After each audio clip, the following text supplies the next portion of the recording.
अस्सलाम वालेकुम नाज़रीन, मैं हूं शेख रहमत अली, आप देख रहे हैं क्राइम टुडे न्यूज़। नाज़रीन, आंध्र प्रदेश प्रकाशम डिस्ट्रिक्ट में आंगनवाड़ी टीचर के साथ बदसलूकी की जा रही है, उसके साथ जाती की जा रही है, उसको हिरासा किया जा रहा है। विनोद नामी एक शख्स जो यहाँ पर रहता है, इसकी बीवी भारतीय जनता पार्टी यानी बीजेपी पार्टी की जिला की मेंबर है और उसी के बलबूते ये खुलेआम इस तरह से हरकतें करता है और इस तरह से काम करने वाली औरतों को सताता है। और इसका शिकार बनी एक खातून, जिसने पुलिस स्टेशन में शिकायत की, लेकिन पुलिस की जानिब से भी कोई कार्रवाई नहीं की जा रही है। ये खातून का शौहर नहीं है, इसको बच्चे हैं और लगातार इसको हिरासा किया जा रहा है। अब ये तंग आकर एक वीडियो बनाई और इसका कहना है कि इस तरह से आंध्र प्रदेश में भारतीय जनता पार्टी की उसकी बीवी लीडर होने की वजह से ये जुल्म कर रहा है और पुलिस भारतीय जनता पार्टी की वो लीडर होने की वजह से कोई एक्शन नहीं ले रही है। अब रास्ता एक ही है, सुसाइड करने का। ये बड़ी अफसोस की बात है, जहाँ बड़े बड़े बातें दावे किए जाते हैं कि औरतों की हिफाजत की जाती है, लेकिन वहीं पर एक सच्चाई ये देखने को मिली कि मजलूम मजबूर औरत को कोई इंसाफ नहीं मिलता और यही वजह है कि ऐसी औरतें खुदकुशी करती है। कुछ ऐसे भी औरतें हैं जो झूठी कंप्लेना करते हैं और यही वजह है कि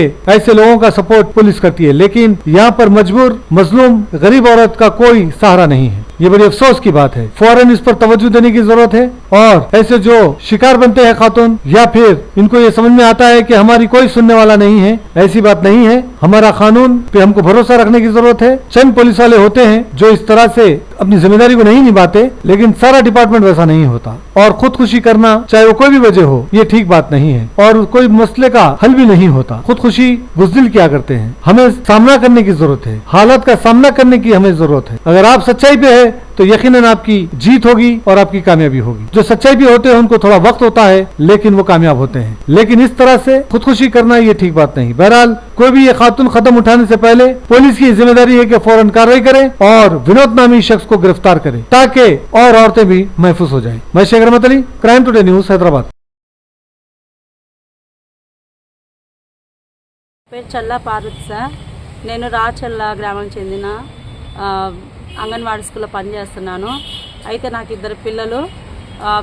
అదే ఊరు రాచల్లకు చెందిన వినోద్ కుమార్ అనే అతను, మల్లెబోయిన వినోద్ కుమారు, అతను ఆర్మీ సార్. అయితే ఈ అబ్బాయి నన్ను చాలా రకాలుగా ఇబ్బంది పెడతా, మానసికంగా శారీరకంగానే ఇబ్బంది పెడతా ఉన్నాడు. నేను ఆ పిల్లోడిని చాలా రకాలుగా ఎదుర్కొన్నాను. గతంలో కూడా కేసు పెట్టినాను సార్. అతని మీద కేసు పెట్టిన కేసు నడుస్తుంది, కానీ పోలీసులు ఏం చేయలేరు, మీడియా వాళ్ళు ఏం చేయలేరు, ఎంఆర్ వాళ్ళు ఏం చేయలేరు అని మమ్మల్ని బెదిరిస్తున్నాడు. ఈ మధ్య సంక్రాంతి పండగకు వచ్చింది సార్. వచ్చి నా నుంచి కేసు రాజీ అవ్వమని చెప్పేసి నన్ను రోజు బూతులు తిడతా ఉన్నాడు. దారిలో వస్తా పోతా మనుషులు లేనప్పుడు నన్ను తిట్టడము, నన్ను పట్టుకోవడానికి పట్టుకున్నాడు సార్. పట్టుకొని నేను అతన్ని తిడతా ఉంటే అతను మళ్ళీ మాట మారుస్తున్నాడు సార్. మార్చి ఇతను ఎంఆర్ఓ వాళ్ళకు నేను చెప్పి వచ్చినాను, సార్లకు, నువ్వు ఉద్యోగం ఎట్లా చేస్తావు అని చెప్తున్నాడు. అయితే నాకు ఇద్దరు పిల్లలు సార్. ఇద్దరు పిల్లలు చదువుకుంటున్నారు. నేను ఈ పిల్లోడి వల్ల మానసికంగా నేను కూడా కృంగిపోతా, ఉద్యోగం కూడా సరిగ్గా చేసుకోలేకపోతున్నాను సార్. ఈ పిల్లలు చదివించుకోవాలని కూడా నేను అసలు చాలా ఒత్తిడికి లోను గురవుతున్నాను సార్. ఈ పిల్లని ఎట్లయినా ఈ ఒత్తిడి నాకు తగ్గించండి సార్. ఏమంటే వాళ్ళు నాకు, నువ్వు కేసు పెట్టినా కూడా ఏం కాదు, కేసు ఏమవుతుంది, బొచ్చ అవుతుందా బోర్డు అవుతుందా అని మాట్లాడుతున్నాడు. లంచదానా అని తిడుతున్నాడు. ఆ పిల్లోడు మళ్ళీ ఇంటి దగ్గరికి వచ్చేసి న్యూసెన్స్ చేస్తున్నాడు. నేను స్కూల్ దగ్గరికి పోతుంటే లోకల్లో తిరుగుతున్నాడు, నా ఉద్యోగం తీసేపిస్తా అంటున్నాడు. మా సూపర్వైజర్కి ఫోన్ చేసి నా మీద బ్యాడ్ ప్రచారం చేస్తున్నాడు. ఎస్ఐ గారికి నేను కంప్లైంట్ ఇచ్చినాను సార్. సార్ ఇతను వచ్చి వినోద్ కుమార్ వచ్చి మళ్ళీ నన్ను వల్గర్గా మాట్లాడుతున్నాడు, నాకు ఫోటోలు తీస్తున్నాడు, చంపేస్తాను బెదిరిస్తున్నాడు అని నేను మళ్ళీ కేసు కూడా మళ్ళీ రెండోసారి పెట్టడం జరిగింది సార్. ఆ అబ్బాయి నన్ను ఎవరు ఏం చేయలేరనే పట్టుదలతోటే ఉంటూ, నువ్వు కేసు పెట్టినా కూడా ఏమవుతుంది, ఏం కావట్లేదు, వాయిదాలకు తిరుగుతాను, వస్తాను, నిన్ను చంపేస్తాను, నీ అంతు చూస్తాను, నీ ఉద్యోగం ఎట్లా చేసుకుంటూ చూస్తాను అని చెప్పి మాట్లాడుతున్నాడు.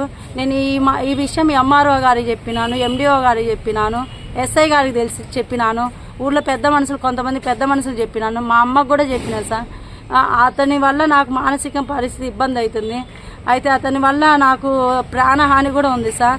ఏమన్నా అంటే ఆ పిల్లోడు రాత్రిలో 10 గంటల 12 గంటలకు వచ్చేది, అక్కడ తిరిగిపోతా ఉన్నాడు. మా ఇంట్లో నా భర్త లేడు, నా తండ్రి లేడు, నాకు చిన్న పిల్లలు ఇద్దరు, అన్నదమ్ములు లేరు. నేనేదో వంట జీవితం పని చేసుకుంటా జీవనం సాగిస్తున్నాను. అతని వల్ల నాకు రాత్రులు నిద్రపోవాలన్న నాకు ప్రాణహాని ఉంది సార్. ఇతను కేసు పెట్టినా కూడా ఏం కావట్లేదు, ఏం చేస్తారు అనేటట్టే ఉన్నారు. ఎస్ఐ గారికి చెప్పినాను, సిఐ గారికి చెప్పినాము, ఊర్లో పెద్ద మనిషి చెప్పినాను. కానీ ఇతను నన్ను ఏదో ఒక చేసేదాకా కూడా నన్ను వదిలిపెట్టేటట్లు లేదు. నాకు దయచేసి సిఐ గారైతేమి, ఎస్పీ గారైతేమి, కలెక్టర్ గారైతే నాకు న్యాయం చేయండి సార్. ఎందుకంటే నా పిల్లలు నేను చదివించుకొని వాళ్ళని కాపాడుకోవాలి. నేను కూడా బ్రతికి నా పిల్లలకి నా ఉద్యోగం కూడా నేను సరి చేసుకోవాలి. మానసికంగా ఉంటున్నా, చాలా ఇబ్బంది పడితే ఏడుస్తూ ఉన్నాను సార్. అతని వల్ల నాకు చాలా టెన్షన్ ఉంది. వాళ్ళ అమ్మలు కూడా వాళ్ళ కొడుకే సపోర్ట్ చేసుకుంటారు. సాటి ఆడపిల్లని కూడా చూడట్లేదు సార్. వాళ్ళ కొడుకు చెప్పుకోవట్లేదు. దయచేసి నాకు నా గోడు ఆలకించి సార్ నాకు న్యాయం చేయండి సార్. అతని వల్ల నా ప్రాణ రక్షణ కల్పించండి సార్. అతనికి సరైనట్టు చేసి నాకు న్యాయం చేయండి సార్. దండం పెడతా సార్, దండం పెడతాను.